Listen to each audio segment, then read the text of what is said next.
Welcome back. Now let's talk business, where Kenya's economy withered the challenges brought about by COVID-19 pandemic to register a growth of 4.6% between January and June this year. Though the growth was lower than the 5.5% registered during the first 6 months of last year, President Uhuru Kenyatta says the economy was lifted by a stellar performance in the horticulture sector, whose earnings rose to 81 billion shillings, as well as the tax incentives introduced by the government in April this year to cushion Kenyans against the adverse effects of coronavirus.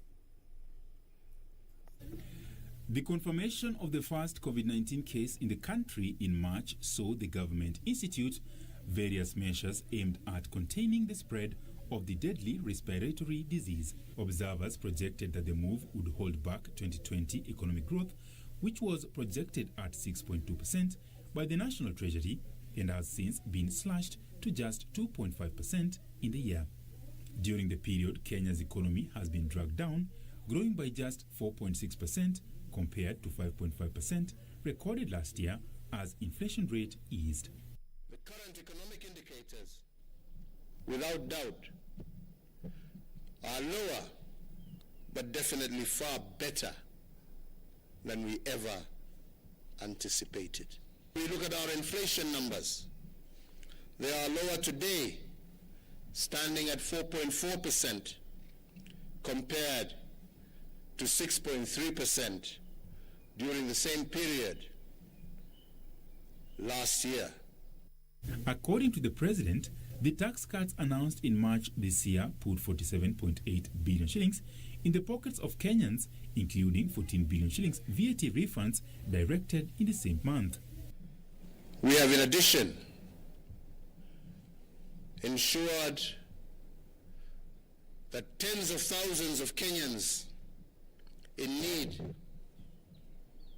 have also had access to direct intervention through weekly cash transfers to them and their families to ensure that the most vulnerable in our society are able to overcome and withstand this crisis. The president has also hailed efforts by financial institutions to reorganize their operations to cushion customers during the pandemic. According to the Central Bank of Kenya, banks had restructured loans valued at 840 billion shillings to ease pressure on borrowers. Our banking sector, for instance, has begun to retool and to humanize their model as a result of our meetings at the initial stages of this pandemic. And instead of focusing on profits alone, they are re-engineering their model to focus more on their customers. In the half year between January and June, horticulture earnings have jumped to 81 billion shillings compared to 76 billion shillings over a similar period in 2019. Earnings from fruits alone nearly doubled from 7 billion shillings to 12 billion shillings. Mitumba traders have also been offered relief, with the president ordering for immediate lifting of the ban on importation of the goods. Ronald Willie, News Hour Business.